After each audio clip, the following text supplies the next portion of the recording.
we're taking a Fusion 360 designed giant scale Grumman Goose seaplane and turning it into a real functioning giant scale RC model. Everything up to this point has been theory. Screens, toolpaths, simulations. Today we make it real.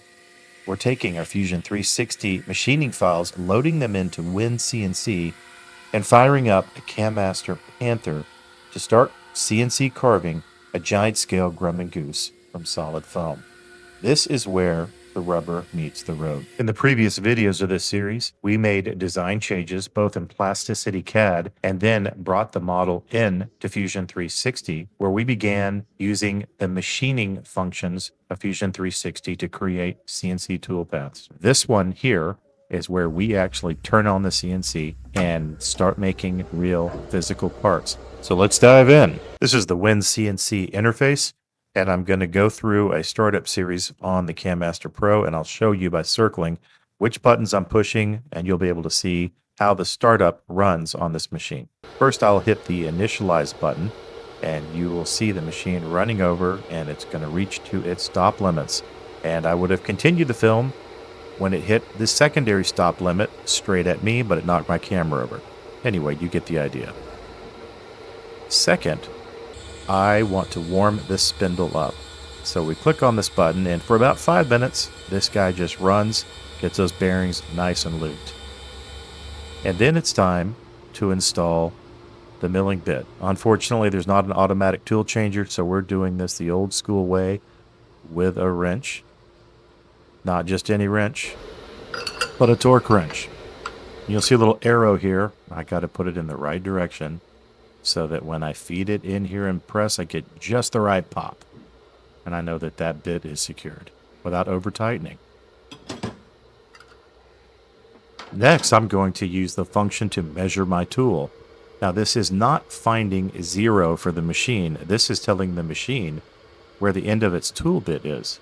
And anytime you go from one bit to the next, you need to remeasure so that the Camaster knows exactly where the end of that tool is so that it can effectively go to 0. Now I'm turning on my clamps. Yes, you hear vacuum. This is a vacuum system. With the vacuum force, it provides incredible clamp down pressure. Next, I'm going to turn on my laser centering guide, and you're going to see me bring the carriage over, and I'm going to align my laser right to the corner of this material. Once I do that, I hit laser X0, Y0, and the spindle jumps over to right at that corner. By the way, this is also the spot from my previous videos where you saw me select the point on the top of my stock box. So now I've got the real world location of the material on the bed that aligns with the virtual location inside Fusion 360. I have X and Y defined now. Now let's find Z, and I do this old school. I bring the spindle down just on top of a piece of paper on my product.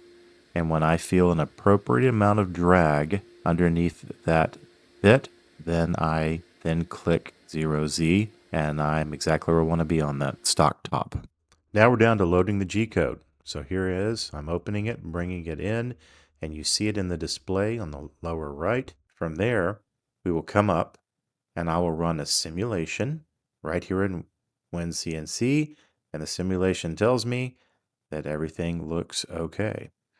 We're now ready to finally hit that go button and get this CNC mill job started right there. Green button, hit go, then hit enter, and we are off to the races.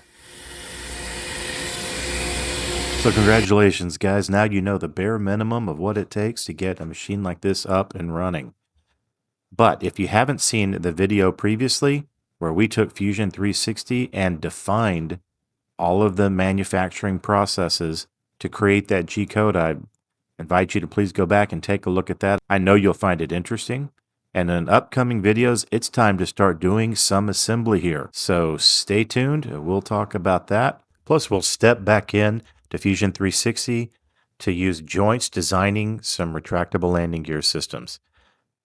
If that sounds good, like and subscribe. Thanks for watching, guys. See you next time.